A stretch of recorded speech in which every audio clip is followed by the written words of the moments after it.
La réflexion du jour va porter sur ce qui se passe en Palestine, à Gaza, sur ce génocide, pourquoi il a lieu et pourquoi personne n'ose intervenir et tout le monde semble impuissant. La réponse à cette question, elle est multiple, elle est complexe et elle est profonde.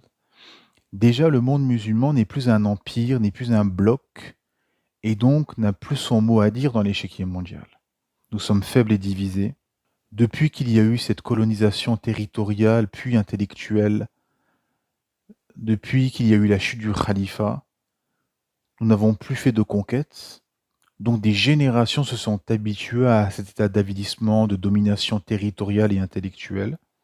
Donc ça a un impact très profond dans l'inconscient collectif. Les gens, le rêve de la plupart des gens, c'est de ressembler aux ex-colons, de ressembler aux ennemis de l'islam. Le prophète Mohammed sallallahu alayhi wa sallam nous a annoncé et nous a décrit les causes de notre faiblesse qui est actuelle, faible, divisée, nombreux, mais comme l'écume de la mer. Les gens aiment la dunya et détestent la mort. Les gens sont colonisés intellectuellement, avilis et acceptent cette position d'avilissement et de colonisation intellectuelle.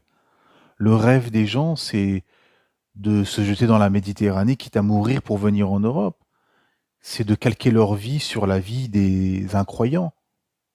C'est de sacrifier son dîme, mais de surtout pas sacrifier sa dunya.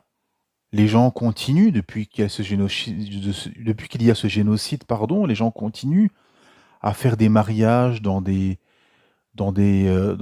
salles avec la musique, la mixité, à dépenser des milliers d'euros. Les gens continuent à faire de la sorcellerie, les gens continuent à trahir les dépôts, les gens continuent à médire sur les uns et les autres, les gens continuent dans leur laxisme, les gens continuent avec les pots de vin, les gens continuent avec la corruption. C'est-à-dire qu'il n'y a pas de changement, en fait. Il peut y avoir des tremblements de terre, des tsunamis, des inondations, ou des envahissements comme il y a eu en Libye, en Irak, en Syrie avec des millions de morts, ou un génocide comme il se passe en Palestine.